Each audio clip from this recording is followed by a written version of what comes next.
I am Ganier, I am an historian, and from September 2024 to June 2025, I will be at ANAMED to conduct my researches. I initially focused in Iranian studies about the history of Iranian Azerbaijan and its relations with the neighboring Ottoman Empire and Russian Caucasus through the 19th century and the beginning of 20th century, during Qajar period. I have completed a PhD in history at Université Paris-Cité about the Ottoman military occupation of the region of Urumie in western Azerbaijan between 1905 and 1912. For the upcoming year, I will focus on the northernmost part of the Iranian-Ottoman border, the region of Maku in Iran and Bayazid, which is now known as Bayazid in the Ottoman Empire, between the middle of 17th century until the middle of 19th century. I will try to produce a political and social history study about this borderland region, and I will especially try to understand how the local autonomous power were able to maintain this autonomy at a really important level. I will focus in the Iranian part of my subject about the local Turkic Shia tribe of the Bayat, who held the power on Maku since the beginning of the 17th century during Safavid period until the end of the Qajar period in 1922, just 3 years before the fall of the Qajar dynasty. I will try to understand how they were able to maintain themselves through centuries and through the Iranian dynasties in Maku. About the Ottoman part of my research, I will work about the Ottoman Atabey of Childr, a Georgian Muslim origin local dynasty who was established there after 1578. I will in fact study and try to analyze the relationships between those two powers, their rivalry, and sometimes their fight during period of wars, and the relation between those local powers and the central states. So in fact it will be an occasion to study in local ways the relationships between the Ottoman Empire and Iran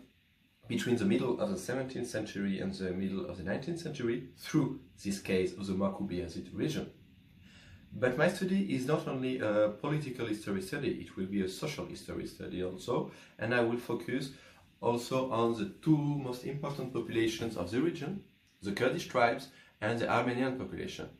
The Kurdish tribes, especially the Haydaranlu, the Jelali and the Zilan, were key actors of the region, of the political economy of the place and of the economic life of the region.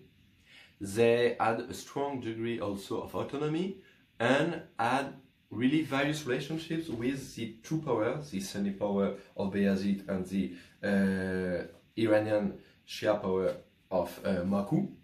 And I will try to understand how of these two powers and all of these tribes were organizing their political existence in this borderland region.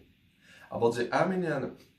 part of the population, we have to say that this region is really important for the Armenian world. It is situated at the foot of the Mount Ararat, and just nearby Maku we have the old medieval monastery of Surp Tadeos, a holy place in the Armenian Apostolic Church, and it was the place of residence of the bishop of Atrapakan, that is to say of Iranian Azerbaijan, until the 1820s. So in fact I would like to do a local history study about the interaction of these three actors, the local feudal power, both in the Iranian and Ottoman side of the border, the Kurdish tribes and the Armenian population, and their all relations with the central states of Ottoman Empire and Iran. I will conduct this research by the use of Iranian archives, because I am a historian in Iranian studies, but because thanks to ANAMED I can stay in Istanbul, I will continue my researches in Ottoman archives, and I will try to go further in the Ottoman study part of my research. I will also use Russian archives, because after the first decade of the 19th century, the Caucasus was ruled by Russia. And with the help of Armenian studies friends and colleagues, I will try to understand the Armenian dynamic of the Armenian political and social dynamic of the region. So in fact, I will try to use different scales to understand this peculiar case of the Iranian-Ottoman border, just at the foot of the Mount Ararat and at the gateways of the Caucasus. And in fact, I would like to contribute to the connection of Iranian studies and Ottoman studies through this case.